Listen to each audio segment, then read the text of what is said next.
Hi, I'm Michelle Warren, Program Chair of the Masters in Teaching and Learning with Technology.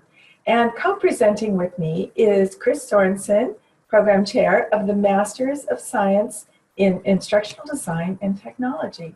We're both with the College of Education at Ashford University. And today we're going to be presenting on the models and theories of cognitive apprenticeship and project-based learning and how they truly foster student-instructor relationships and really help those students achieve those learning outcomes. So the theory of cognitive apprenticeship was from the 80s and 90s and is connected to the situated learning theory by Lave and Wenger and also Brown, Collins, and Dugan. Essentially, it's a mentor-novice approach, and it closely matches or mirrors the true human learning of apprenticeship. So one of the oldest models of learning, apprenticeship, the master, the student, and kind of the close relationship of coaching, guiding, helping the student grow and develop those skills. A lot of that has to do with scaffolding. So obviously the novice comes into the picture and doesn't know much. And so the expert guides, demonstrates, models, and then gradually takes away those supports as the novice, which starts to grow those skills, doesn't need the support as much, and they start to do it on their own, eventually to mastery. Now, the cognitive apprenticeship model typically uses a very social approach. So usually there's others there that are at various stages of mastery. There's other experts there, perhaps demonstrating their own techniques. And so usually that model is very rich in social interaction, relationship building, demonstration of solving of problems, mistakes being made, learning from others' mistakes as well as from your own mistakes, and so on. So I'm going to jump right into one of our teaching models, which is the cohort of one, which we are doing in the MALT program, Master of Arts in Teaching and Learning with Technology. So the cohort of one model is where students come into the picture. Now they come in individually. There's not really a section per se. So when they're ready to come into their next class, they come into the cohort of one model, and they're with that same instructor for all 4 courses of the online educator specialization. So 24 weeks with the same instructor. What a great opportunity to build a relationship with your student. And so across those 24 weeks, these students build their own online course. So they ideate a course, they create the course shell. You can see here in the graphic that in the first course, they're creating the course shell, the description, they're working on the learning outcomes, and starting to kind of get familiar with some of the tools in the learning management system. In the next course, they start to get into the backward design skills and work on authentic assessment, work on that final assessment that demonstrates that they've achieved all the learning outcomes in the course, and then they develop the rubric and some support materials. In the 601, the third class, they build out that entire online course. Now it's a mini course, so it's of 5 to 15 hours. So just a mini course. We've had students do courses on how to make artisan bread, how to make your own soap, craft soap. We've got students who've developed courses for at-risk teenagers who are children of addicted parents. So many really exciting and rich topics, but again, the limitation is 5 to 15 hours of student work. In the last class, the students actually identify a target audience member who comes in and evaluates their course. And they get a sense of what it's like to teach that course. They see that course from that student's perspective. And they do a usability test, and they also use a professional rubric to evaluate their online course. So it's just really this great ADDIE model where they're ideating, thinking about the audience, analyzing the audience, designing, developing, implementing their course with that target audience member coming in, and then evaluating the data from everything that they've done. They don't interact with any other students across those 24 weeks, just the instructor. So it's a very close instructor-student relationship, and they work independently without the benefit of interacting with other students. Part of this model has to do with getting in touch with the student right off the bat. So we have a welcome call. It's a required live call. Now, if there's just no way they can do that live call, of course, we'll figure something else out. But we find that just the power behind that first call, getting the students acclimated to the course, and we have the welcome call at the beginning of all 4 courses, acclimated to the course, touching base with where they're at. In the first course, we think about what is it they're really passionate about, what are they going to want to design a course around across the next 4 courses, the next 24 weeks. What do they love, and what can they really get behind and build as far as their project goes. In the rest of the courses, then we catch back up with how they did with the previous course, and then what they're going to be doing in the next course. So it just really puts them on firm ground as far as getting started in the course, knowing what's going to be expected of them, and kind of planning out how this is going to work across the next 6 weeks. We've implemented midweek drafts. So instead of discussion boards, students are doing these brainstorming. They're looking at that weekly assignment and brainstorming how they're going to approach it, sharing it with the instructor. Quickly, the instructor turns that feedback around and says, you're right on track, keep going, or tweak it a little here, or you're way off base, give me a call, let's talk.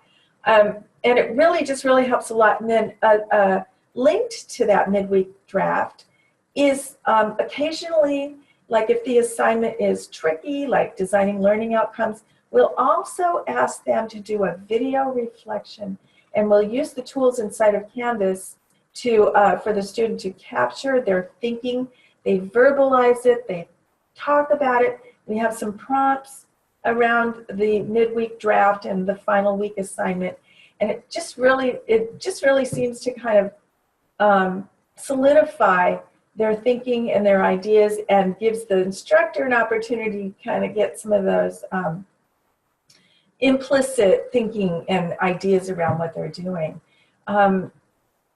So what we found with those drafts is that the students in the feedback and the end of course evaluations in our surveys, the drafts at first they hated them, they didn't like them, but then they started realizing the benefit of getting a draft out there, getting some feedback on it, and then going forward. And so we found that they actually started to appreciate that skill of getting a draft out, an outline, an idea, and then from there, then solidifying it, rather than just kind of starting with the first paragraph or the first start of the project and just working down. So the draft is a skill that they really started to develop, an important skill in the development of projects.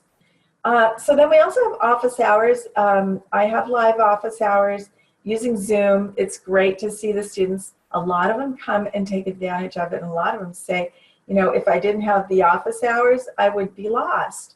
This is a complex project that they're developing, and these skills are high-level skills. They're going to come out of there being able to design their own online course in a learning management system. So these are some very complex skills, and students really come to those office hours and take advantage of them. Again, in the last class, as I said, we have this target audience member who comes in and pilots. Soft pilot is what we call it, where they go in, go through the class, usability test, rate the class page by page, and give that student/instructor feedback on their online course. Now I'd like to hand it over to Chris Sorensen, Program Chair of the Masters of Science in Instructional Design and Technology. Chris.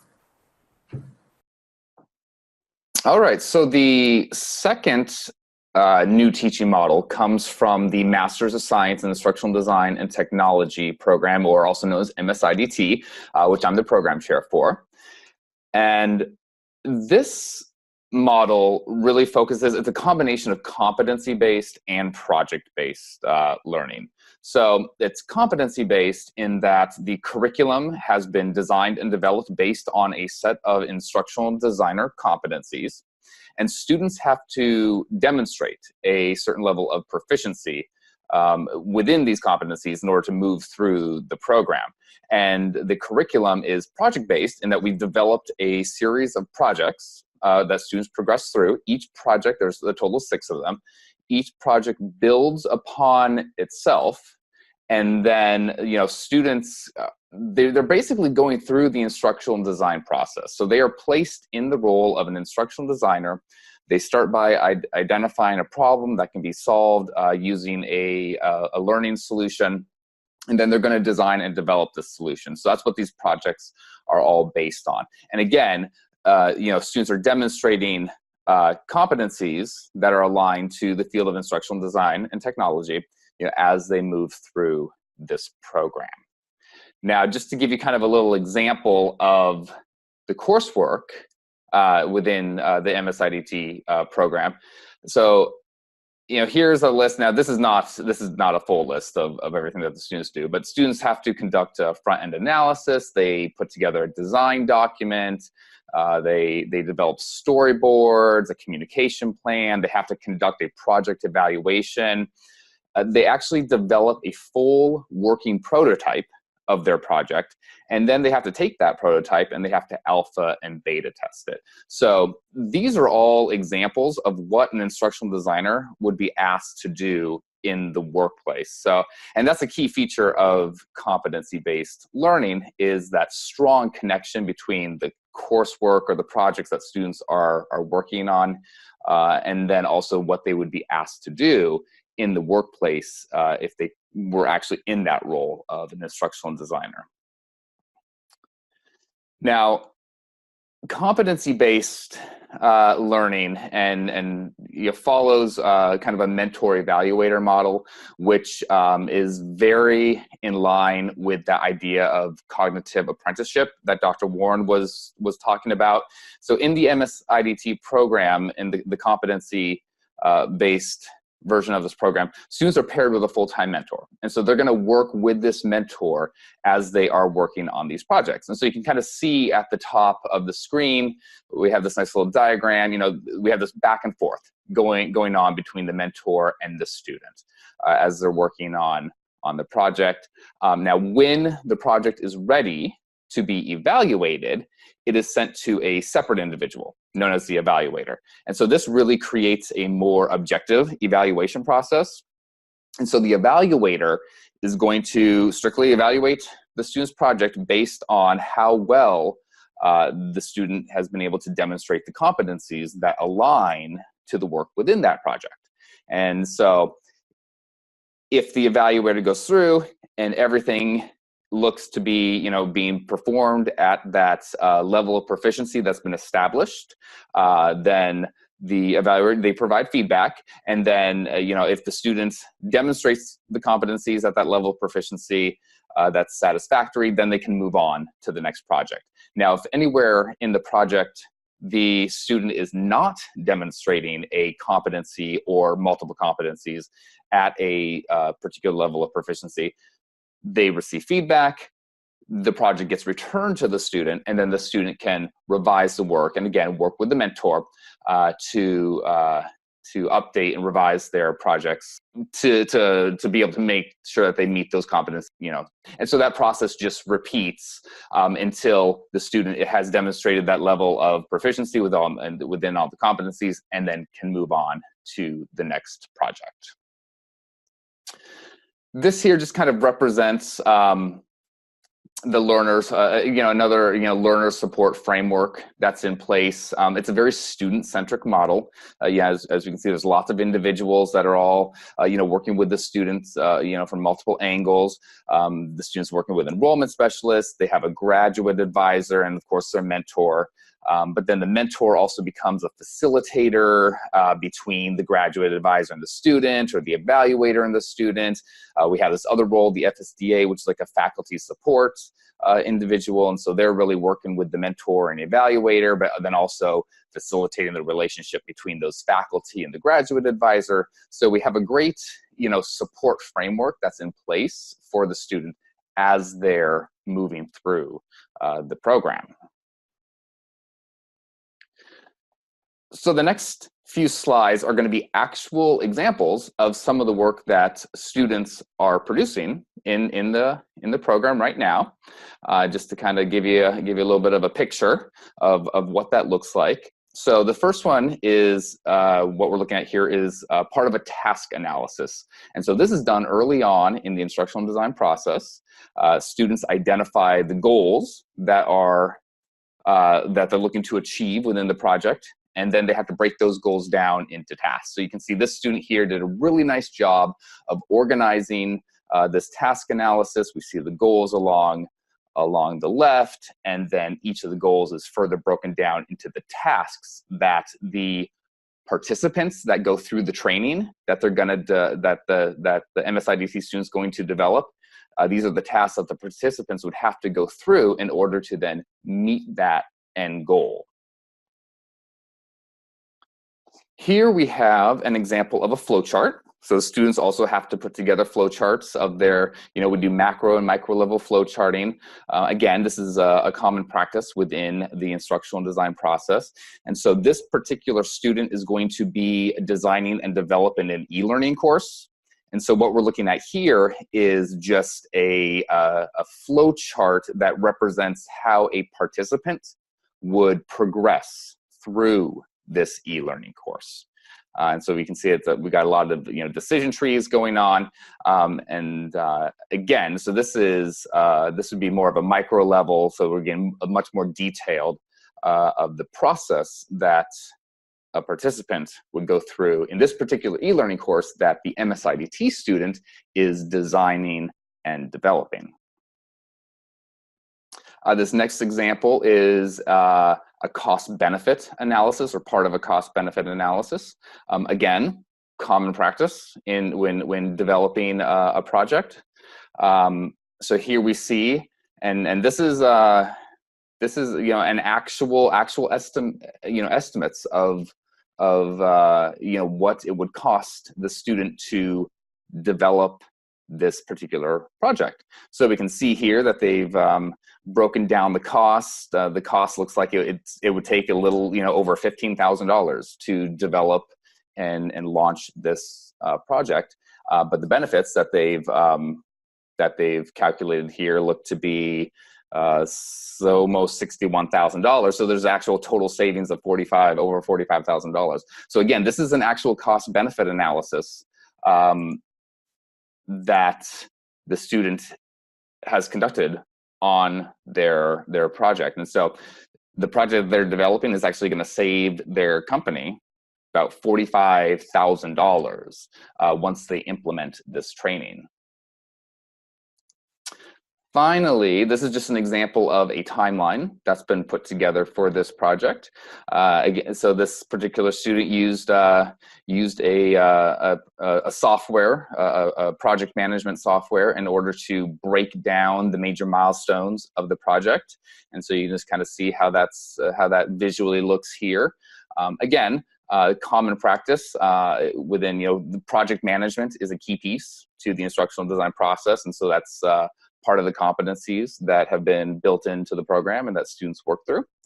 And yeah, so this is it's a great approach to learning, having that the mentor-mentee relationship, the project-based, competency-based learning for students to really demonstrate the knowledge and the skills. In this case, within the field of instructional design. So that kind of concludes the example within the MSIDT program. And from here, I'm going to pass things back over to Dr. Warren. Thank you. So Chris got to demonstrate a couple of the students' projects, and now I'd like to demonstrate some of the courses that our students built in the in the MALT program. So I'm going to demonstrate the melt and pour soap making, so making craft soaps class, and then also the Algorithms 101 class. Okay, starting with the craft soap class, we used a free version of Blackboard for our learning management systems that students develop their programs in. And so you can see that over in the menu that it's a full, robust course. There's the instructor profile, getting started, course welcome, expectations, and then we've got the lessons, the modules, and we also have pre-course surveys, and if they want, they can add a post-course survey. So it's a very robust course. I'm just going to jump right into one of the lessons. So in this course, the student created has the module learning objectives, and she actually added an activity checklist of all the things they're going to be doing. She created little thumbs for each of the activities, and she's got a knowledge check and so forth. And so we'll just jump into one of the activities here. We'll jump into the, I guess we'll go into the lesson one here. So in this course, she developed her own videos, in her kitchen, in her soap making studio, actually, and talking about the materials and so forth. So for each of the lessons, she developed a video, which is wonderful. So she demonstrates the project. She's also got some other materials, support materials and content.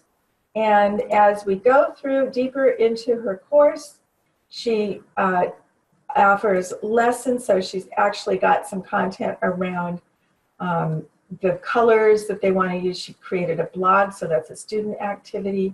So you can see that this is just absolutely a very rich and exciting class, and everybody who goes through it wants to actually take the class. In the algorithm course, this is where she tackles a complex concept, algorithms, and makes them very personable, applicable, and friendly. And she just was really amazing at that. So we're just going to jump right in, and she starts out with you know, a little explanation of algorithms, the learning objectives as required for all students. And she jumps into those Rube Goldberg machines, which are those machines that, which are those little kind of devices like that, you know, one thing happens, it's a cause and effect device. Maybe the dominoes go down and then it kicks a can, and then it swings a rope and makes a hammer hit something.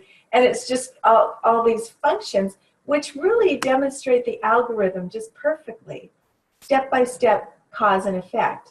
And so she's got a little video demonstrating the algorithm and how there's a lot of failures before you actually end up with the final one that works.